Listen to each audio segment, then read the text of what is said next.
നടക്കാൻ പറ്റില്ല. വനവാസകാലത്ത് വ്രതചര്യയോടെ, ഇനി പറയുന്നത് ഒട്ടും ഇഷ്ടാവില്ല, വ്രതചര്യയോടെ 3 നേരവും കുളിക്കണം. മുടി ഉണങ്ങില്ല, മുടി ഉണങ്ങൂ, 3 നേരം കുളിക്കണം. ട്രോപ്പിക്കൽ ക്ലൈമറ്റ് ഉള്ള കേരളത്തിൽ 2 നേരമെങ്കിലും കുളിക്കണ്ടേ? കണ്ടേ? മനുഷ്യ ശരീരം പോലെ ഇത്രയും വൃത്തികെട്ട ഒരു സാധനം ഈ ലോകത്ത് പറയുന്നുണ്ടോ? അല്ലേ? നാം 1 നേരം കുളിച്ചില്ലെങ്കിൽ നമുക്ക് നമ്മളെ ഇഷ്ടമാണോ? അപ്പൊ കൂടെ ജീവിക്കുന്ന ആളുടെ അവസ്ഥ ഒന്ന് ഓർക്കണേ. ഒരാള് കൂടെ ജീവിക്കുന്നില്ലേ? ശരീരം മനുഷ്യ ശരീരം അത്ര വൃത്തികെട്ടതാണ്. അതിനെ നമ്മൾ മിനുക്കിക്കൊണ്ട് നടക്കണ കഷ്ടം നമുക്കേ മനസ്സിലാവുള്ളൂ. നമുക്ക് തന്നെ പലപ്പോഴും നമ്മുടെ ശരീരം ഇഷ്ടമല്ല. അതുകൊണ്ട് ഈ ട്രോപ്പിക്കൽ ക്ലൈമറ്റ് ഉള്ള മിതോഷ്ണ മേഖലാ പ്രദേശമായ കേരളത്തിൽ ജീവിക്കുന്നുവെങ്കിൽ മക്കളെ 2 നേരം കുളിപ്പിക്കണം, 2 നേരവും വസ്ത്രം മാറണം 2 നേരവും. പെൺകുട്ടികൾ പ്രത്യേകിച്ചും ശ്രദ്ധിക്കാൻ മക്കളെ പഠിപ്പിക്കണം. ഇന്ന് കുളിക്കാൻ ഏറ്റവും മടി പെൺകുട്ടികൾക്കാണ്. അപ്പൊ ഇന്നലെ അങ്ങനെയൊക്കെ തന്നെ, എന്നാലും വെറുതെ പറയണതാണ്. കുളിക്കില്ല. അമ്മയും മകളും തമ്മിൽ യുദ്ധമാ. കുളിക്കാൻ പറഞ്ഞു, ഞാൻ വൈകുന്നേരം കുളിച്ചോളാം, അപ്പോ വൈകുന്നേരം കുളിച്ചോളാം. നമ്മൾ എത്ര തണുപ്പുണ്ടെങ്കിലും രാത്രി കിടന്നാൽ നമ്മുടെ ശരീരത്തിലെ രോമകൂപങ്ങളിൽ വിയർപ്പടിയും. രാവിലെ എഴുന്നേറ്റ് അത് കഴുകി കളയണം, അല്ലെങ്കിൽ സ്കിൻ ആർക്കൊക്കെ തൊലിപ്പുറത്ത് നമുക്ക് എന്തൊക്കെ രോഗങ്ങളാ. പുറത്ത് പറയാൻ പറ്റില്ല. നമ്മൾ നല്ല ഡ്രസ്സൊക്കെ ഇട്ട് നടക്കണ കാണുമ്പോ, ആകെ ഈ പുട്ടിയിട്ട മുഖമൊക്കെ കാണുമ്പോ നല്ല ഭംഗിയാണ്. എന്ത് ഭംഗി! അടുത്തൊക്കെ അടുക്കാൻ പറ്റില്ല. അത്ര രൂക്ഷമായ ദുർഗന്ധം വമിപ്പിക്കുന്നതാണ് മനുഷ്യ ശരീരം.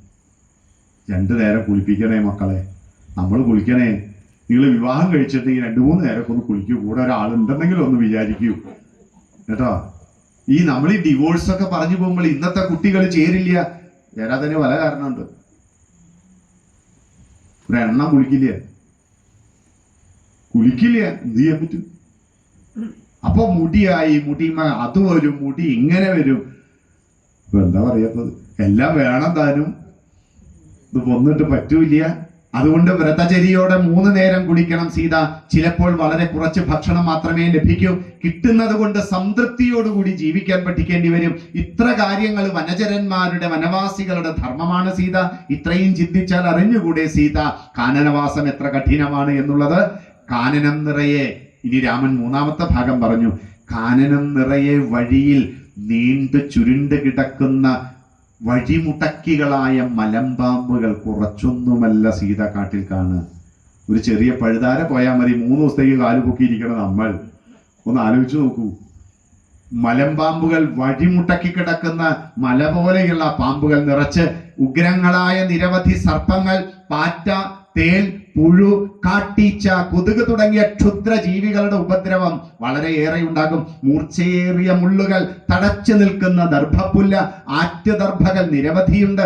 എല്ലായിടത്തും ഇവ ഉള്ളത് കൊണ്ട് പാദം വയ്ക്കുവാൻ ബുദ്ധിമുട്ടുള്ള സ്ഥലങ്ങളാണ് കാട്ടിൽ. അനവധി സ്ഥലങ്ങളിൽ ക്രോധത്തെയും ലോഭത്തെയും നമ്മൾ ഉപേക്ഷിക്കേണ്ടി വരും. എപ്പോഴും തപസ്സിലായിരിക്കണം മനസ്സ്. എല്ലായിടത്തും ഭയം പതിയിരിക്കുന്ന കാനനത്തിൽ പേടിയില്ലാതെ ജീവിക്കുക എന്നത് കഷ്ടമാണ് സീത.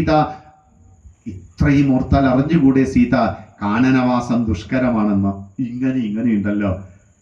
രാമൻ 13ാം വയസ്സിൽ 10 ദിവസം പോയ ആ ഒരു സമയം കൊണ്ട് കാടിന്റെ ഏറ്റവും സൂക്ഷ്മമായ ജീവിതത്തിന്റെ കാഠിന്യം പോലും മനസ്സിലാക്കിയെടുത്തുവെങ്കിൽ, ഇതൊക്കെ 18 വയസ്സുള്ള ഒരു പെൺകുട്ടിയോട് വിവാഹം കഴിഞ്ഞ് ഭർത്താവ് പറയാന്നിരിക്കട്ടെ, ഞാനേ അച്ഛൻ്റെ വാക്ക് പാലിക്കാൻ പോവാണ്, ഇതൊക്കെയാണ് കാട്, നീ വരുണ്ടോ?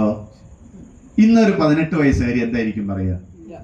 നേരത്തെ പറഞ്ഞു തന്നെ, tata bye bye, we will meet again 13 or 14 years till then, നമസ്തേ, പോയി വാ. നിങ്ങൾക്ക് അല്ലെങ്കിലും അമ്മയുടെ വാക്ക് കേട്ട് തുള്ളണ സ്വഭാവമുള്ളതാ. നിങ്ങൾ അല്ലെങ്കിൽ അച്ഛന്റെ വാലുമ നടന്നോ. നിങ്ങൾ ഈ പെങ്ങൾക്കും ആങ്ങളയ്ക്കും സ്വന്തം അനിയനും വേണ്ടി ജീവിച്ചോ.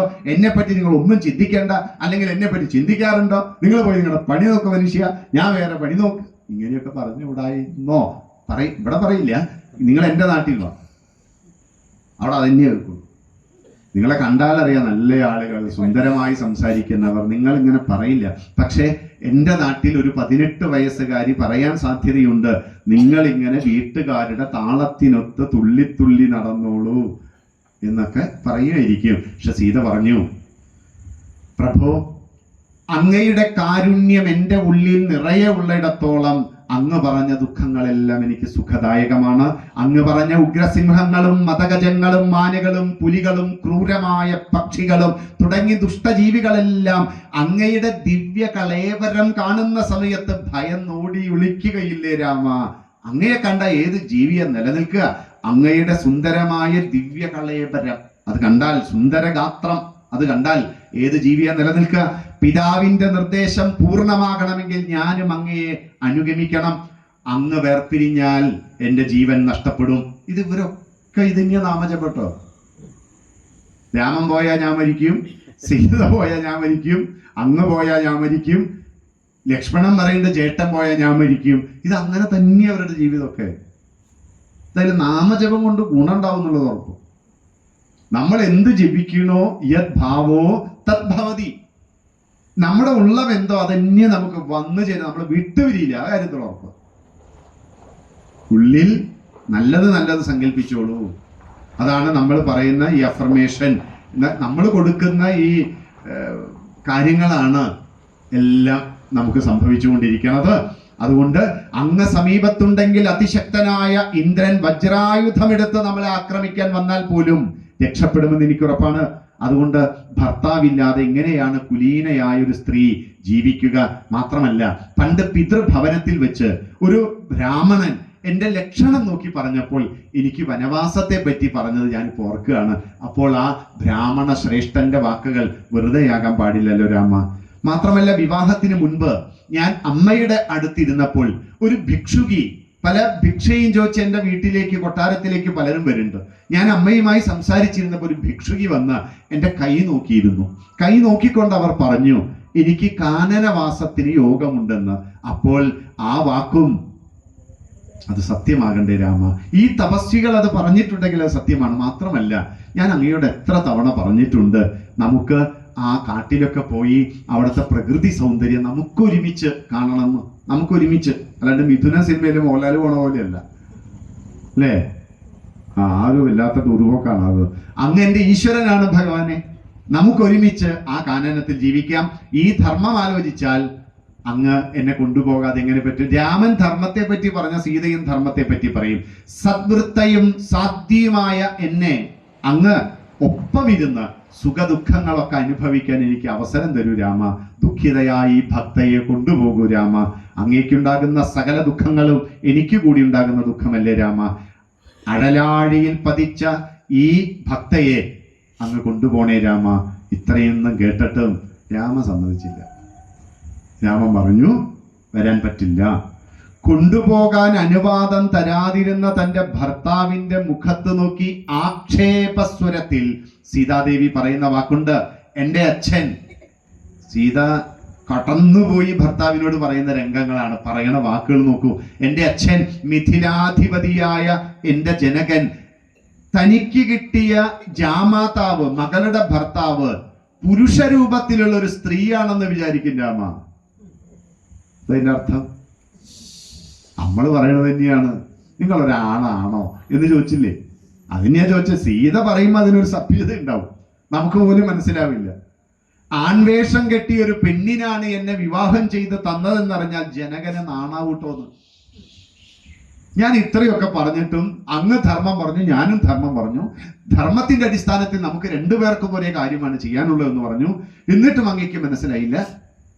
മാത്രമല്ല, നിങ്ങളുടെ നാട്ടിലെ പ്രജകൾ പറഞ്ഞ് എനിക്കറിയാം രാമ, ചണ്ഡകിരണനായ സൂര്യനേക്കാൾ ഉഗ്ര തേജസ്സുള്ളതാണ് ഞങ്ങളുടെ രാജകുമാരൻ രാമൻ എന്നൊക്കെ നാട്ടുകാർ പറഞ്ഞതൊക്കെ വെറും വാക്കുകളായിരുന്നോ? അങ്ങേക്ക് ഈ ഉഗ്ര തേജസ് ഒന്നുമില്ലേ? ഞാൻ ഈ പറഞ്ഞൊന്നും അങ്ങേക്ക് മനസ്സിലായില്ലേ? രാമൻ ഇതൊന്നും പ്രശ്നമല്ല. നമ്മളൊക്കെ ആയിരിക്കണം രാമന്റെ സ്ഥാനത്ത്. വീരശൂര പരാക്രമി എന്താ ചെയ്യാന്ന് പറയാൻ പറ്റില്ല. പക്ഷെ രാമൻ പുഞ്ചിരി തൂകി നിൽക്കുന്ന രാമൻ. ഇത് കഴിഞ്ഞ് സീത രാമന്റെ വീക്ക്നെസ് ഉണ്ടല്ലോ, എല്ലാവർക്കും ഉണ്ടല്ലോ. പ്രഭോ, അങ്ങ് അന്ന് എൻ്റെ അച്ഛൻ അഗ്നി സാക്ഷിയായി എൻ്റെ കരമെടുത്ത് അങ്ങയുടെ കരത്തിൽ വെച്ച് തന്ന് അച്ഛൻ ചൊല്ലിത്തന്ന ആ ധർമ്മസൂക്ത പ്രതിജ്ഞകളൊക്കെ അങ്ങ് മറന്നോ? ധർമ്മം എന്ന് കേട്ടാണ്ടല്ലോ രാമൻ അപ്പോഴും. രാമൻ മൊത്തത്തിൽ ധർമ്മസ്വരൂപനാണ്. അതുകൊണ്ട് അഗ്നിസാക്ഷിയായി വിവാഹം കഴിച്ച എന്നെ മറ്റൊരാളുടെ അധീനത്തിലിരുത്തി അങ്ങ് പോകാമോ രാമ?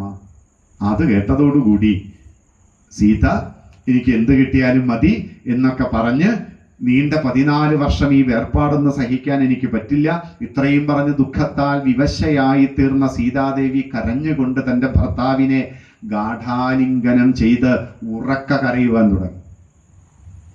ഇതൊക്കെ സീത ചെയ്തൊക്കെ പുള്ളില്ലേ നാട്ടിലൊക്കെ? ഗാഠാലിംഗനം ഇല്ലെങ്കിലും കെട്ടിപ്പിടിച്ചില്ലെങ്കിലും കരച്ചിലൊക്കെ ഉണ്ടല്ലോ, ഉറക്ക കരച്ചിലുണ്ടല്ലോ. ശ്രദ്ധയ്ക്ക് അനുസരിച്ച് അതിൻ്റെ ഒക്കെ കൂടിയും കുറഞ്ഞൊക്കെ ഉണ്ടല്ലോ. എന്തായാലും കാര്യം നടത്താനുള്ള അതീവമായ വിദ്യ. പക്ഷെ സീത ധർമ്മത്തെ മുൻനിർത്തിയുള്ള വാഗ്വാദമാണ് ചെയ്യുന്നതെന്ന് നമ്മൾ മനസ്സിലാക്കണം. അതിൻ്റെ പരിസമാപ്തിയിൽ സീത തൻ്റെ അച്ഛൻ തന്നെ അഗ്നിസാക്ഷിയായി എൻ്റെ ആ കരത്തിൽ വെച്ച് തന്ന് പറഞ്ഞ ആ സൂക്ത പ്രതിജ്ഞകളൊക്കെ ഓർമ്മിപ്പിച്ച് രാമനെ ധർമ്മം ഓർമ്മിപ്പിച്ച സാധ്വിരത്നമാണ് സീത. അപ്പൊ രാമൻ തൻ്റെ ദീർഘബാഹുക്കളാൽ സീതയെ ചേർത്ത് പിടിച്ചുകൊണ്ട് ശ്രീരാമഭദ്രൻ പറഞ്ഞു, അല്ലയോ ദേവി, ദേവിയോടൊപ്പമല്ലാതെ സ്വർഗം പോലും ഞാൻ ആഗ്രഹിക്കുന്നില്ല. എനിക്ക് സ്വർഗമുണ്ട് എങ്കിൽ എനിക്ക് ദേവി എൻ്റെ കൂടെ വേണം. ദേവിയെ സംരക്ഷിക്കുവാനുള്ള കഴിവ്, കരുത്ത് എനിക്കുണ്ട്. പക്ഷേ ആ ദേവിയുടെ ഹൃദയഗതി, മനോവിചാരം എന്താണെന്ന് അറിയാൻ വേണ്ടിയിട്ടാണ് ഞാൻ ഈ വാക്കുകളൊക്കെ പറഞ്ഞത്. അതുകൊണ്ട് മുടക്കമില്ല, എൻ്റെ കൂടെ വരാം, എല്ലാം കൂടി തയ്യാറായിക്കൊള്ളൂ എന്ന് പറഞ്ഞ് ഇനി രാമൻ സീതയോട് പറയുന്ന ഒരു വാക്കുണ്ട്. നമ്മൾ എന്തിന് വനവാസത്തിന് പോകണം സീത? നമുക്ക് സുഖമായി ഇവിടെ ജീവിക്കാവുന്നതൊക്കെ ഉള്ളൂ. പക്ഷെ നമ്മൾ എന്തുകൊണ്ടാണ് വനവാസത്തിന് പോകാനുള്ള കാരണം? അപ്പൊ ആ കാരണം കൂടി പറഞ്ഞ് നമുക്ക് അവസാനിപ്പിക്കാം. ഈ ഭാഗം വെച്ച് നിർത്താം. അടുത്ത അവസരത്തിൽ ഇതിന്റെ ബാക്കി. ഞാൻ ആ സുമിത്രാവചനം പറയണമെന്നുണ്ടായിരുന്നു, പക്ഷെ അതെത്തില്ല. അതെത്തണമെങ്കിൽ ഇനിയൊരു 5-6 സർഗം കൂടിയുണ്ട്. രാമൻ പറഞ്ഞു, നമുക്ക് നമ്മുടെ പ്രത്യക്ഷ ഈശ്വരനായ അച്ഛൻ്റെ വാക്കുകൾ സ്വീകരിക്കാം. രണ്ടുപേരും ചേർന്ന പറയണത് കേട്ടോ. രണ്ടുപേരും നിൽക്കുന്ന നിൽപ്പുതറ ധർമ്മത്തിൻ്റെതാണ്. അവരൊരു ഗൃഹത്തിലാണ് ജീവിക്കുന്നത്. ആ ഗൃഹത്തിലുള്ള അച്ഛനമ്മമാരുടെ വാക്കുകൾ നമുക്ക് ഒരുമിച്ച് ചേർന്ന് പരിപാലിക്കാം. സീത, ഈശ്വരൻ അദൃശ്യനാണ്, ഈശ്വരനെ കാണാൻ സാധ്യമല്ല. മാതാവ്, പിതാവ്, ഗുരു ഇവരാണ് പ്രത്യക്ഷരായിട്ടുള്ളവർ. രാമവചനമാണ്, മറക്കരുത്. നമുക്ക് ഈ ലോകത്തിൽ പ്രത്യക്ഷ ദൈവം എന്ന് പറയുന്നത് മാതാ, പിതാ, ഗുരു, ദൈവം. അവരാണ് നമുക്ക് പ്രത്യക്ഷരായിട്ടുള്ളത്. അതുകൊണ്ട് സീത പ്രത്യക്ഷ ദൈവങ്ങളെ ആദ്യം പൂജിക്കണം. രാമായണം പഠിക്കാത്ത കുറേ പ്രശ്നം നമുക്കുണ്ട്. നമ്മൾ പലപ്പോഴും അദൃശ്യരായ ആർക്കൊക്കെയോ എല്ലാം കൊടുക്കുമ്പോൾ ദൃശ്യരായ നമ്മുടെ അച്ഛനമ്മമാർ കഷ്ടപ്പെടുകയാണ്, വിഷമിക്കുകയാണ്, സങ്കടപ്പെടുകയാണ്. നമുക്ക് ഒരു ഈശ്വരനെ നമ്മളെ തിരിഞ്ഞു നോക്കില്ല കേട്ടോ. എന്ത് വേഷം കെട്ട് കാണിച്ചിട്ടും കാര്യമില്ല, തിരിഞ്ഞു നോക്കില്ല. എന്നെ നോക്കില്ല, നിങ്ങളെ നോക്കില്ല, നമ്മളെ നോക്കില്ല. നമുക്ക് എന്തൊക്കെ സൗഭാഗ്യമുണ്ട് എന്ന് പറഞ്ഞാലും പക്ഷെ അവർ നമ്മളെ ശപിക്കുകയൊന്നുമില്ല, അത് ഉറപ്പ്.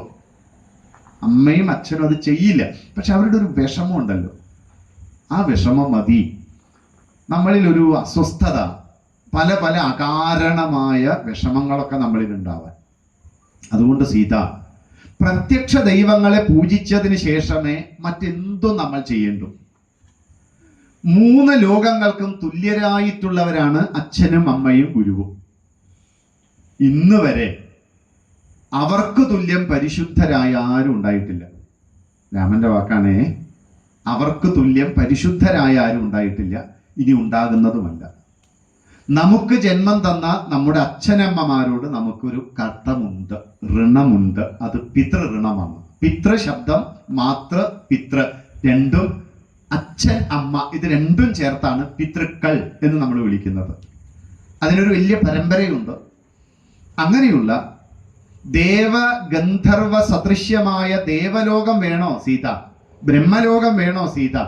അത് ലഭിക്കണമെങ്കിൽ ഏകാഗ്ര ചിത്തമായി നമ്മൾ ഭജിക്കേണ്ടത് സത്യധർമ്മങ്ങളെ ആയിരിക്കണം സീത. ഈ സത്യവും ധർമ്മവും രൂപം പൂണ്ടവരുടെ പേരാണ് അച്ഛൻ, അമ്മ എന്നുള്ളത് സീത. അതുകൊണ്ട് നമ്മൾ അച്ഛനമ്മമാരെ പൂജിക്കുക എന്ന് പറഞ്ഞാൽ സത്യധർമാദികളെ പൂജിക്കുന്നു എന്നാണ് അർത്ഥം.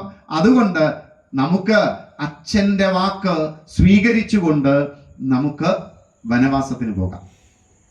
എന്തായിരുന്നു രാമന്റെ ആദർശം? രാമന്റെ ഈ ആദർശം നമ്മുടെ വർത്തമാനകാലത്തിലെ ഈ പുതിയ ന്യൂ ജെൻ പാരൻസ് ഉണ്ടല്ലോ, ജനറേഷൻ ഇസഡ്, ജെൻസി എന്ന് നമ്മൾ പറയുന്ന ആ പാരൻസ് സത്യത്തിൽ രാമായണ മൂല്യങ്ങൾ കേൾക്കണം, പഠിക്കണം. ചെയ്യോ ചെയ്യില്ലേ എന്നുള്ളതൊക്കെ രണ്ടാമത്തെ കാര്യമാണ്. ഇത് കേൾക്കണം. Ignorance is not an excuse. ഈ അറിവില്ലായ്മയ്ക്ക് എക്സ്ക്യൂസ് ഇല്ല കേട്ടോ. എനിക്ക് അറിയില്ലായിരുന്നു അങ്ങനെയൊന്നും പറയാം. നിങ്ങളൊരു ധർമ്മം, ഒരു ഏതെങ്കിലും ഒരു പന്ഥാവ്, ഒരു മേഖല തിരഞ്ഞെടുക്കുന്നുവെങ്കിൽ ആ മേഖലയെ കുറിച്ച് നിങ്ങൾക്ക് അറിയണം. നിങ്ങൾക്കൊരു കുഞ്ഞുണ്ടാകുന്നുവെങ്കിൽ ആ കുഞ്ഞിനെ വളർത്താനുള്ള, ആ കുഞ്ഞിന്റെ വ്യക്തിത്വം രൂപീകരിക്കാനുള്ള നമ്മൾ ചെയ്യുന്ന ഓരോ പ്രവൃത്തിയും അവനിൽ സ്വാധീനം ചെലുത്തുന്നത് എന്തൊക്കെയാണ് നിങ്ങൾക്ക് അറിഞ്ഞിരിക്കണം. അറിഞ്ഞിരുന്നില്ലെങ്കിൽ ആ പണിക്ക് പോരും. എനിക്ക് അറിയില്ലായിരുന്നു, അന്ന് അറിഞ്ഞിരുന്നെങ്കിൽ. നിങ്ങൾ അറിയണം, ഓരോ കാലത്തും അറിയേണ്ടത് അറിയണം. ബൈക്ക് ഓടിക്കുന്ന ഒരാൾ പറയും ഞാൻ ഹെൽമെറ്റ്, അയ്യോ എനിക്ക് അറിയില്ലായിരുന്നു എന്ന് പറഞ്ഞ എന്താ അർത്ഥം? കോഴിക്കോട് CI എഞ്ചിനീയറിംഗിന് പഠിക്കുന്ന ഒരു കുഞ്ഞൻ ഈ ഹെൽമെറ്റ് ഒന്നും വെക്കാതെ പോലീസിന്റെ മുന്നിൽ വലിയ മര്യാദയോട് പറഞ്ഞു, സാർ എനിക്കത് അറിയില്ലായിരുന്നു. 5000 രൂപ അദ്ദേഹം എഴുതി കൊടുത്തത്. വലിയ വാർത്തയായിരുന്നു. അല്ലെങ്കിൽ സാധാരണ 100 രൂപയ്ക്ക് വരുന്ന അന്ന് പറ്റി. കാരണം എന്നിട്ട് അദ്ദേഹം പറഞ്ഞ വാക്കാണ് ignorance is not an excuse. മോനെ, ഈ ബൈക്ക് ഉപയോഗിക്കുമ്പോൾ ഹെൽമെറ്റ് വെക്കണം എന്നത് അതറിയില്ലെങ്കിൽ നീ ഇതിന് യോഗ്യനല്ല. നമുക്ക് ചില യോഗ്യതകള്, ആ ധർമ്മം സ്വീകരിക്കുമ്പോൾ അതിനെപ്പറ്റി രണ്ടുപേരും, ഭാര്യയും ഭർത്താവും ഒരുമിച്ചിരുന്ന് ചർച്ച ചെയ്തേ പറ്റും, ചിന്തിക്കണം. ഇനി നമുക്ക് പറ്റില്ലേ? അതിന് പറ്റിയ അമ്മ, അച്ഛൻ, ഗുരുനാഥന്മാരെ കണ്ട് ഞങ്ങൾ സ്വീകരിച്ച ഈ മാർഗത്തിൽ ഇന്നത്തെ കാലത്തിൽ ഞങ്ങൾ നേരിടാൻ പോകുന്ന പ്രശ്നങ്ങൾ എന്തൊക്കെയാണ്, ഞങ്ങൾ എന്തൊക്കെ ചെയ്യണം ചോദിച്ചൂടെ? വിശേഷിച്ച് നമ്മുടെ കുഞ്ഞുങ്ങളെ സംബന്ധിച്ച് ഒറ്റ കാര്യം പറഞ്ഞിട്ട് നിർത്തി. ഇന്ന് കുഞ്ഞുങ്ങൾക്ക് വാശി, ദേഷ്യം ഇത് കൂടുതലാണ്. എന്തുകൊണ്ടാണ്, എങ്ങനെയാണ് കുഞ്ഞുങ്ങൾക്ക് വാശിയും ദേഷ്യവും ഉണ്ടാവുന്നത്? നോക്കൂ, അതിനൊരു കാരണമുണ്ട്. അല്ലാതെ വെറുതെ അങ്ങ് കുട്ടികൾക്ക് ദേഷ്യവും വാശിയും ഒന്നും ഉണ്ടാകുന്നതല്ല. കുട്ടികൾക്ക് വാശിയും ദേഷ്യവും ഉണ്ടാകുന്നത് 3 കാരണങ്ങൾ കൊണ്ടാണ്. ഒന്ന്, ജനറ്റിക്കലി അച്ഛനും അമ്മയ്ക്കും ദേഷ്യം ഉണ്ട്, വാശിയുണ്ട് എന്നുണ്ടെങ്കിൽ കുട്ടികൾക്കും അത് ഉണ്ടാകാനുള്ള സാധ്യതയുണ്ട്. ഒന്നാമത്തെ കാരണം. നോക്കൂ, ഈ വാശി, ദേഷ്യം എന്നൊക്കെ പറഞ്ഞ കുട്ടികളുടേതാണ്, അതുകൂടി മനസ്സിലാക്കണം. നമ്മൾ മുതിർന്നവർ വാശിയും ദേഷ്യവും ഒക്കെ കാണിച്ചാൽ നമ്മളോട് നമ്മുടെ ഭാര്യയും ഭർത്താവും അച്ഛനും അമ്മയും ഒക്കെ എന്താ പറയുക? നീ എന്താ ഈ കുട്ടികളുടെ പോലെ, ഈ കൊച്ചു കുട്ടികളുടെ പോലെ ഇത്ര പ്രായമായില്ലേ എന്ന് പറഞ്ഞാൽ അതിന്റെ അർത്ഥം എന്താ? കുട്ടികൾക്ക് വാശിയും ദേഷ്യവും ആകാം, നമുക്ക് പാടില്ല എന്നല്ലേ? പക്ഷെ കുട്ടികളുടെ വാശിയും ദേഷ്യവും അസ്ഥാനത്തും അനവസരത്തിലും മറ്റ് സ്ഥലങ്ങളിലും ഒക്കെ അവർ പ്രകടിപ്പിക്കുമ്പോഴാണ് നമുക്ക് പ്രശ്നമുള്ളൂ. അല്ലാത്ത അവരുടെ വാശി നമ്മൾ ആസ്വദിക്കുന്നുണ്ട്, അല്ലാത്ത അവരുടെ ദേഷ്യം നമ്മൾ ആസ്വദിക്കുന്നുണ്ട്. പക്ഷെ അത് വേണ്ട സ്ഥലത്തല്ല അത് കാണിക്കുന്നത്, അവസരത്തിലല്ല കാണിക്കുന്നത്, ആവശ്യത്തിനല്ല കാണിക്കുന്നത്. ഈ സ്വഭാവത്തിന്റെ ഒന്നാമത്തെ കാരണം ജനറ്റിക്കലിയാണ്. രണ്ടാമത്തതും മൂന്നാമത്തതും നമ്മൾ ഉണ്ടാക്കി കൊടുത്തതാണ്. ഒന്ന്, ഒരു കുഞ്ഞ്, ആ കുഞ്ഞിന്റെ വാശിയെയും ദേഷ്യത്തെയും നമ്മൾ പ്രോത്സാഹിപ്പിക്കുന്നതാണ് രണ്ടാമത്തെ കാരണം. ഇവിടെയാണ് നമ്മൾ ചെയ്യുന്ന ക്രിമിനൽ കുറ്റം. എങ്ങനെ പ്രോത്സാഹിപ്പിക്കുന്നു? ഒരു കുഞ്ഞ് ഒരു കളിപ്പാട്ടം കണ്ടു, അല്ലെങ്കിൽ ഏതെങ്കിലും ഒരു വർണ്ണാഭമായ നിറക്കൂട്ടുകളുള്ള ഒരു സുന്ദരമായ ലോകത്തൊരു കുഞ്ഞെത്തി. കുഞ്ഞുങ്ങളെല്ലാം നമ്മൾ ഈ വർണ്ണാഭമായ ലോകത്തിലെല്ലാം വേണമെന്ന് ആഗ്രഹിക്കുന്നവരാണ്. അതുകൊണ്ട് കുഞ്ഞുങ്ങൾക്ക് വകതിരിവില്ല, വിശേഷ ബുദ്ധിയില്ല, വിശകലന ശേഷിയില്ല. നമുക്കതുണ്ടല്ലോ. പക്ഷെ കുഞ്ഞൊരു സാധനം വേണം എന്ന് പറഞ്ഞു, നമ്മൾ ഒട്ടനെ ഒരു തീരുമാനം എടുക്കും, പറ്റില്ല, തരില്ല.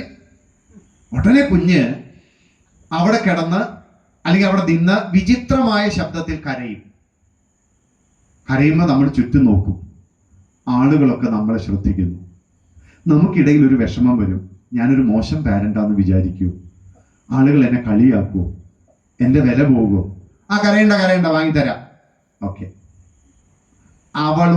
അവൻ്റെ ഒരു ടെസ്റ്റ് ഡോസിൽ അവൻ പാസ്സായി. അവന് മനസ്സിലായി, ഇതാണ് ഞാൻ ഒരു കാര്യം ചെയ്യാൻ വേണ്ടി ചെയ്യേണ്ടത്, എനിക്ക് പ്രോത്സാഹനമുണ്ട്. രണ്ടാമത്തെ പ്രാവശ്യം ഇതേപോലെ പോയപ്പോ അച്ഛൻ അമ്മ പറഞ്ഞു, ദേ ഒന്നും വാങ്ങിത്തരില്ല കേട്ടോ, ആ കാര്യമൊന്നും ഇനി നമ്മുടെ അടുത്ത് പറയണ്ട. ഓ ശരി.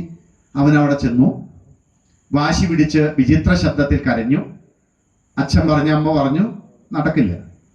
അവൻ രണ്ടാമത്തെ സ്റ്റെപ്പ് എടുത്തു, നിലത്ത് വീണു ഉരുണ്ടു. അപ്പൊ നമ്മുടെ ഉള്ളിലുള്ള പാരന്റ്, നമ്മുടെ അഭിമാന ബോധം, നമ്മുടെ സ്റ്റാൻഡ് പോയിന്റ് നമ്മൾ മാത്രമാണ്. അപ്പൊ നമ്മൾ ചുറ്റും നോക്കിയപ്പോൾ ആളുകൾ നമ്മളെ നോക്കുന്നു. ചിലരൊക്കെ അടക്കിപ്പിടിച്ച് ചിരിക്കുന്നു, ചിലരൊക്കെ പറയുന്നു. അപ്പൊ നമ്മുടെ ഉള്ളിൽ പെട്ടെന്ന് തോന്നി, അയ്യോ ഞാനൊരു മോശം പാരന്റാന്ന് വിചാരിക്കോ, ഞാൻ നാണം കെടുമോ, ഞങ്ങൾ ലഭ്യരാകുമോ, ഞങ്ങളെ കുറ്റം പറയുമോ? ഈ ഞങ്ങൾ അങ്ങ് പർവ്വതീകരിക്കപ്പെട്ടപ്പോൾ കുഞ്ഞിന്റെ ദോഷം അവർക്കൊരു പ്രശ്നമായിരുന്നില്ല. ഉടനെ വാങ്ങിക്കൊടുത്തു. കുഞ്ഞിന് രണ്ടാമത്തെ പ്രോത്സാഹനവും കിട്ടി. മൂന്നാമത്തെ പ്രോത്സാഹനം അവൻ അടുത്ത കാര്യം നോക്കും. അവനറിയാം ഏതറ്റം വരെ പോയാലും എനിക്കിത് കിട്ടാനുള്ള സാധ്യതകളുണ്ട്. കാരണം എൻ്റെ അച്ഛനും അമ്മയും അവരുടെ അപമാനവും അവരുടെ വ്യക്തിത്വവും അവരുടെ വിശേഷത്തിലും മാത്രം നിലനിൽക്കുന്നതാണ്. എൻ്റെ ദോഷം അവരുടെ പ്രശ്നമല്ല. 2, ഈ കുഞ്ഞ് ക്ലാസ്സിൽ പോകാൻ ഇഷ്ടമല്ല. അതുകൊണ്ട് ഈ കുഞ്ഞ് രാവിലെ മുതൽ സ്കൂൾ ബസ് വരുന്ന സമയം വരുമ്പോൾ കുഞ്ഞിന് വയറുവേദന, തലവേദന, ആ വേദന, ഈ വേദന, ആ പ്രശ്നം, ഈ പ്രശ്നം. കുഞ്ഞ് കരയാൻ തുടങ്ങി. കരയാന്ന് പറഞ്ഞുണ്ടല്ലോ, വലിയ കരച്ചിൽ. അമ്മ പറഞ്ഞു, നീ ഇതെന്ത് കരഞ്ഞാലും പോയേ പറ്റൂ. ഈ സമയത്താണ് ഒരിക്കലും ഇടപെടാൻ പാടില്ലാത്ത, എന്നാൽ അനാവസരത്തിൽ ഇടപെടുന്ന മുത്തശ്ശിയും മുത്തച്ഛനും ഇടപെട്ടു. ആ കുഞ്ഞ് കരയണം കണ്ടില്ലേ, അതിന് വയ്യാന്ന് പറഞ്ഞൂടെ, അതിന് പറഞ്ഞു വിട്ടു. അതോടുകൂടി കുഞ്ഞിനൊരു അവസരം കിട്ടി. എൻ്റെ സെറ്റ് നിൽക്കാൻ ഒരാളുണ്ട്. പിന്നെ ആ കുഞ്ഞ് നമ്മളെ ദുർബലപ്പെടുത്തുന്ന തരത്തിൽ നമ്മളോട് സ്നേഹം കാണിക്കും. അടവാണ്. ആ അടവിനെ നമ്മൾ പ്രോത്സാഹിപ്പിച്ചു. കുഞ്ഞിനൊരു അവസരം കിട്ടി. ഓ, ഇങ്ങനെ ചെയ്താൽ എൻ്റെ പക്ഷം നിൽക്കാൻ ആളുണ്ട്. പിറ്റേ ദിവസം ഇത് തന്നെ. മുത്തശ്ശി ഇടപെട്ടില്ല. അമ്മ പറഞ്ഞു, നിനക്ക് വയറുവേദനയില്ല, എന്തായാലും പ്രശ്നമില്ല, ബസ് വന്നാൽ കയറേ പറ്റൂ. ഒരു കുഴപ്പമുണ്ടാവില്ല, നോക്കിക്കോളാം, ബസ് എടുത്താൽ പോയിട്ടോ. അത് കയറിപ്പോവാ, ബാഗ് എടുത്ത് പോകും. കാരണം എൻ്റെ വാശിക്ക് പ്രോത്സാഹനമില്ല, എന്നോട് സഹകരണമില്ല. അത് സഹകരണമില്ലാത്തത് കൊണ്ട് ഇനി ഞാൻ അവിടെ ഇത് കാണിച്ചിട്ട് കാര്യമില്ല. അതുകൊണ്ട് രണ്ടാമത്തെ കാരണം മറക്കരുത്, ഈ വിചിത്ര സ്വഭാവത്തിന് അടിസ്ഥാനം നമ്മളാണ്. അവൻ നമ്മളെ അളന്ന് മനസ്സിലാക്കി, അവൾ നമ്മളെ അളന്ന് മനസ്സിലാക്കി വെച്ചിട്ടുണ്ട്. എന്ത് പറഞ്ഞാൽ, എങ്ങനെ ചെയ്താൽ, ഏത് വോള്യത്തിൽ കരയണമെന്ന് അവർക്കറിയാം. അതൊക്കെ അവർക്ക് നല്ല പോലെ അറിയാം. ഇതാണ് രണ്ടാമത്തെ കാരണം. മൂന്നാമത്തെ കാരണം, നമ്മൾ അനവസരത്തിലും അവസരത്തിലും ഒക്കെ ഈ കുഞ്ഞുങ്ങളെ കുറിച്ച് പറയുന്ന വാക്കുകളാണ്. ഒരു മുത്തശ്ശിയുടെ കൂട്ടുകാരിയായി മുത്തശ്ശി അവിടെ വന്നു. മുത്തശ്ശി പറഞ്ഞു, ഇതുണ്ടല്ലോ അച്ഛൻ്റെ സ്വഭാവ, ഇതിനുണ്ടല്ലോ മൂക്കത്ത ശുണ്ടി, ഇവനുണ്ടല്ലോ കയ്യെ കിട്ടിയതെടുത്തറിയും, ഇവളുണ്ടല്ലോ ദേഷ്യം വന്ന വായ തോന്നിയതാ പറയുക, ഇതുണ്ടല്ലോ അമ്മയുടെ സ്വഭാവ. ഈ കുഞ്ഞ് ദൈനംദിന ജീവിതത്തിൽ അമ്മ പറയും, ഇതിനെ കൊണ്ട് ഒരു രക്ഷയില്ല, മൂക്കത്താ ശുണ്ടി. കൂട്ടുകാരി വന്നപ്പോൾ കൂട്ടുകാരിയോട്, ഫോൺ ചെയ്ത അമ്മയോട്, ഫോൺ ചെയ്ത അച്ഛനോട്, കൂട്ടുകാരോട് ഈ കുഞ്ഞ് ഇങ്ങനെയാണെന്ന് വർഷങ്ങളോളം ഈ കുഞ്ഞ് കേട്ടുകൊണ്ടിരിക്കുകയാണ്. ശ്രദ്ധിക്കണേ, നമ്മൾ നിർദോഷമായിട്ടാ പറയുന്നത്. നമ്മൾ എന്തെങ്കിലും ദോഷം കുഞ്ഞുങ്ങൾക്ക് വരണമെന്ന് വെച്ചിട്ടാണോ പറയണത്? അല്ല, നമ്മൾ നിർദോഷമായിട്ടാ പറയുന്നത്. പക്ഷെ ഈ പറയുന്ന വാക്കുകളിലൂടെ ഈ കുഞ്ഞ് രൂപാന്തരപ്പെടുന്നുണ്ട്. ഈ കുഞ്ഞ് ഉടനെ തന്നെ ദേഷ്യം വന്നാൽ ഞാൻ അച്ഛൻ്റെ പോലെയാണ്. അപ്പോഴാണ് അവൻ അച്ഛനെ ഒന്ന് നോക്കിയത്. അച്ഛൻ പെരുമാറുന്നത്, അച്ഛൻ്റെ വാക്കുകൾ, അച്ഛൻ്റെ രീതി, അച്ഛൻ്റെ ബോഡി ലാംഗ്വേജ്, അവൻ അത് അനുകരിക്കും. ഞാൻ എങ്ങനെയാണെന്ന് പറഞ്ഞത്? അച്ഛൻ്റെ പോലെയാണ്. ഞാൻ അമ്മയുടെ പോലെയാണ്. അമ്മയുടെ രീതി, അമ്മ ഷൗട്ട് ചെയ്യുന്ന അതേ ശബ്ദത്തിൽ കുഞ്ഞ് അമ്മയോട് ഷൗട്ട് ചെയ്യും. അമ്മ ഫീൽ എടുത്തിട്ട് കാര്യമില്ല. പിന്നെ അമ്മയ്ക്ക് കരുത്തുണ്ടെങ്കിൽ കുഞ്ഞിന് രണ്ട് കൊടുക്കുക, പക്ഷെ ആ സ്വഭാവം മാറില്ല. സ്വഭാവം മാറില്ല. നമ്മൾ എന്ത് കൊടുത്തോ അത് നമുക്ക് കിട്ടും. 2, ഈ കുഞ്ഞെ ചിന്തിച്ചു, എനിക്ക് ദേഷ്യം വന്നാൽ കയ്യിൽ കിട്ടത് എടുത്ത് എറിയണം എന്നാണ് പറഞ്ഞു കേട്ടത്. എപ്പോഴോ കയ്യിലുള്ളത് താഴെ വീണതാ. പക്ഷേ ആ കുഞ്ഞ് കയ്യിലിട്ടത് എറിയാൻ തുടങ്ങി. കാരണം ഞാൻ ഇങ്ങനെയാന്ന് പറഞ്ഞിട്ടില്ലേ. ഒരു സ്കൂളിലെ സുന്ദരമായ അനുഭവം എനിക്കുണ്ട്. ഞാനൊരു ടീച്ചേഴ്സിന് ഒരു ക്ലാസ് എടുക്കാൻ ഒരു ദിവസത്തെ ഒരു ട്രെയിനിങ് ക്ലാസ് എന്നൊക്കെ പറഞ്ഞ് പോയി. സാമ്പ്രദായികമായൊരു വിദ്യാലയം ആയതുകൊണ്ട് അവിടെ എന്ത് പറയണമെന്ന് നമുക്കറിയാം. അപ്പൊ അതിൻ്റെ ഇടയിൽ ഓരോ ടീച്ചേഴ്സിനോടും ഒരു അനുഭവം കഴിഞ്ഞ വർഷത്തെ പറയാൻ പറഞ്ഞപ്പോൾ LKG ക്ലാസ്സിലുള്ള ടീച്ചർ പറഞ്ഞു, ഒരമ്മ, ആ അമ്മയുടെ മകൻ ഒരു രക്ഷയിൽ ഒരു സ്ഥലത്ത് ഇരിക്കില്ല, മറ്റുള്ളവർക്കൊക്കെ അലോസരം ഉണ്ടാക്കിക്കൊണ്ടിരിക്കും, ഒരാൾക്ക് സ്വസ്ഥത. ഇത് അമ്മയ്ക്കറിയാം. അതുകൊണ്ട് ആദ്യത്തെ ദിവസം തന്നെ അമ്മയ്ക്ക് ആകെ പ്രശ്നമായി. കുഞ്ഞിനെ അവിടെ കൊണ്ടാക്കുകയും ചെയ്തു. അമ്മ അവഞ്ഞ് എന്ത് ചെയ്താവോ, എവിടുന്ന് ചാടിയാവോ, ആരെയൊക്കെ ഉപദ്രവിച്ചാവോ, ഇതൊക്കെ പ്രശ്നം. അമ്മയ്ക്ക് ഇരിക്കപ്പുറതിയില്ല. അമ്മ വേഗം വീട്ടിൽ നിന്ന് പോയി അവിടെ ചെന്ന് ആ ടീച്ചറെ വിളിച്ചു, ടീച്ചറെ ഒന്ന് വരണേ, ഒരു 10-30 ക്ലാസ്സിൽ ഇരിപ്പുണ്ട്. അതിൻ്റെ ഇടയിൽ ഒരെണ്ണത്തിന് നോക്കാൻ പറ്റാത്ത ആള് 30 നോക്കുന്നയാളെ ആ ക്ലാസ് ടൈമിൽ വിളിച്ചുകൊണ്ട് വന്ന് കുറച്ച് അപ്പുറത്ത് നിന്ന് സംസാരിക്കുകയാണ്. അവർ പറഞ്ഞു, ടീച്ചറെ, എൻ്റെ മോൻ്റെ സ്വഭാവം അതാണ്, അവനൊരു രക്ഷയില്ലാത്ത വികൃതിയാണ്. അവൻ മറ്റുള്ളവരെ ഉപദ്രവിക്കും, വിചിത്ര ശബ്ദങ്ങൾ ഉണ്ടാക്കും, അടങ്ങിയിരിക്കില്ല. ടീച്ചർക്ക് ദേഷ്യമൊന്നും തോന്നരുത്, ഞാൻ എന്ത് ചെയ്യാൻ എന്ന് പറഞ്ഞു. ടീച്ചർ പറഞ്ഞു, കുഴപ്പമില്ല, ഞാൻ ശരിയാക്കിക്കോളാം, നിങ്ങൾ പേടിക്കണ്ട കേട്ടോ, പൊക്കോളൂ. ഇത് കഴിഞ്ഞ് ക്ലാസ് തുടങ്ങി ഒരു 5 മിനിറ്റ് കഴിഞ്ഞില്ല, ഇവൻ പഴയതിനേക്കാളും അപകടകാരിയാണ്. ടീച്ചർക്കും ദേഷ്യം. ടീച്ചർ ഒരു വടിയെടുത്ത് ആ കുഞ്ഞിരിക്കുന്ന മേശയിൽ വെറുതെ 2 തട്ട് തട്ടിയിട്ട് പറഞ്ഞു, ഇനി നീ ശബ്ദം ഉണ്ടാക്കിയാൽ നീ എൻ്റെ കയ്യിൽ നിന്ന് വാങ്ങും. ഉടനെ കുഞ്ഞു പറഞ്ഞു, എൻ്റെ അമ്മ ഇപ്പൊ വന്ന് പറഞ്ഞില്ലേ ഞാൻ ഇങ്ങനെയാണെന്ന്, ഞാൻ മറ്റുള്ളവരോട് ഇങ്ങനെ പെരുമാറുന്ന എൻ്റെ അമ്മ പറഞ്ഞില്ലേ, ഞാൻ അങ്ങനെയൊക്കെ ചെയ്യുന്നതിനോട് ക്ഷമിക്കണമെന്ന് എൻ്റെ അമ്മ പറഞ്ഞില്ലേ ടീച്ചറോട്, അപ്പൊ ടീച്ചർ എന്നോട് അങ്ങനെയല്ലേ പെരുമാറേണ്ടത് എന്ന് ഈ നരുന്ത് ഒരു 50 മീറ്റർ അപ്പുറത്തുനിന്ന് അമ്മയും ടീച്ചറും പറയുന്നത് കേട്ട് ഞാൻ ഇങ്ങനെയാണെന്ന് എൻ്റെ അമ്മ പറഞ്ഞത് ടീച്ചറല്ലേ ചെയ്യണ്ടേ എന്ന് പറഞ്ഞ് അവൻ ആ ടീച്ചറോട് സംസാരിച്ചു. കുഞ്ഞുങ്ങൾക്ക് വാശിയും ദേഷ്യവും സ്വഭാവവും ഉണ്ടാകുന്നത് എങ്ങനെയാ? ഞാൻ അതാ പറഞ്ഞേ, കുഞ്ഞുങ്ങളെ കുറ്റം പറയാൻ നമുക്ക് ഒരു അവകാശമില്ല. നമ്മൾ ഉണ്ടാക്കിയെടുക്കുന്നതാണ് പലതും. പിന്നെ ഒരു പൂർവസഞ്ചിത കർമ്മത്തോടുകൂടി വന്നോ, അതിന്റെ അനുഭവങ്ങൾ ഉണ്ടായിക്കോളും. അതിന്റെ അർത്ഥം ഇങ്ങനെ ഒരു കുഞ്ഞിനെ നമ്മൾ രൂപാന്തരപ്പെടുത്തണം. ഒരു കുഞ്ഞ് അത് നമുക്ക് എങ്ങനെ വേണമെങ്കിലും അവരെ മാറ്റിയെടുക്കാം. പക്ഷെ നമുക്ക് ക്ഷമ വേണം, നമുക്ക് ദേഷ്യം വരരുത്. നമ്മൾ ഒരു ഈശ്വരനെ സൃഷ്ടിക്കുകയാണ്, ഒരു ദേവകാര്യം ചെയ്യുകയാണ്, ഒരു ദേവതാപൂജയാണെന്ന് വിചാരിച്ച് സ്വസ്ഥമായ മനസ്സോട് ഇതൊക്കെ പറഞ്ഞാലും കഷ്ടാണേ നമുക്ക് തന്നെ. പക്ഷേ നമ്മൾ കുഞ്ഞുങ്ങളെ ഈ 3 തരത്തിൽ പ്രോത്സാഹിപ്പിക്കാതെ, അവൻ ഇങ്ങനെയാണെന്ന് പറയാതെ നമ്മൾ അവരുടെ അടുത്ത് നിൽക്കണം. ഒരു കാര്യം അവർക്ക് കൊടുക്കില്ല എന്ന് പറഞ്ഞാൽ കൊടുക്കരുത്, കൊടുക്കും എന്ന് പറഞ്ഞാൽ കൊടുക്കണം. എൻ്റെ അമ്മയും അച്ഛനും ഇത്രയും കാർക്കശ്യമുണ്ട് ചില കാര്യങ്ങളിൽ നമ്മൾ. അതുകൊണ്ട് കുഞ്ഞുങ്ങളുണ്ടല്ലോ, നമുക്ക് എങ്ങനെയാണെന്നറിയില്ല, അവർ നമ്മളെ ശ്രദ്ധിക്കുന്നുണ്ട്, നമ്മൾ ചെയ്യുന്ന ഓരോന്നും. അതുകൊണ്ട് രാമായണം ഒരു നല്ല ഒരു ഫാമിലി കൗൺസിലിംഗ് ഗ്രന്ഥമാണ്. പക്ഷെ അതിൽ ഓരോ വാക്കും നമ്മൾ വ്യാഖ്യാനിക്കണം, ഓരോ വാക്കുകളും നമ്മൾ മനസ്സിലാക്കണം. ഭാര്യയും ഭർത്താവും സംസാരിക്കുന്നതിൽ സുന്ദരമായ നിരവധി മൂല്യങ്ങളുണ്ട്. അമ്മയും മകനും സംസാരിക്കുന്നതിലുണ്ട്. പക്ഷെ കണ്ടെത്താനുള്ളൊരു ശ്രദ്ധ നമുക്കുണ്ട് എങ്കിൽ നമ്മുടെ കുഞ്ഞുങ്ങളും നമ്മളുമൊക്കെ നമ്മുടെ ചില വിചിത്ര സ്വഭാവങ്ങൾ നമുക്കൊക്കെ ഉണ്ട്. അതൊക്കെ ഒന്ന് ചെത്തി മിനുക്കി എടുത്ത് അതിൻ്റെ ഉള്ളിലുള്ള സുന്ദരമായ ഈശ്വര വിഗ്രഹം പുറത്തു വരാൻ നമുക്ക് പരിശ്രമിച്ചുകൂടെ? അങ്ങനെ പരിശ്രമിക്കാനാണ് ഈ സപ്തശതി എന്ന് പറഞ്ഞ് ഒരു വലിയ പരിശ്രമം ചെയ്യണത്. ഞാൻ മനസ്സിലാക്കണം, നമുക്കൊക്കെ അറിയാം, നമ്മുടെ വീട്ടിലൊരു ഫംഗ്ഷൻ വന്നാൽ എത്ര രൂപയാ ചെലവ്? ഞാൻ ആലോചിച്ചു, ഒരു 5 ലക്ഷം രൂപയില്ലാതെ ഈ പ്രോഗ്രാം നടത്താൻ പറ്റില്ല. ചുരുങ്ങിയത് 5 ലക്ഷം രൂപ വേണം. എല്ലാവരും ഏതൊരു വിദ്യയ്ക്കും ഒരു നമുക്ക് കുറെ അറിവ് കിട്ടുമ്പോൾ ഒരംശം കൊടുക്കണം. സാധിക്കുമെങ്കിൽ ഇതൊരു വലിയ പരിശ്രമമല്ലേ? നമ്മളാൽ സാധിക്കുന്ന എന്തെങ്കിലും 1 രൂപ മതി. ഞാൻ പൈസ കൊടുക്കണമെന്നൊന്നുമല്ല ഈ പറയുന്നത്.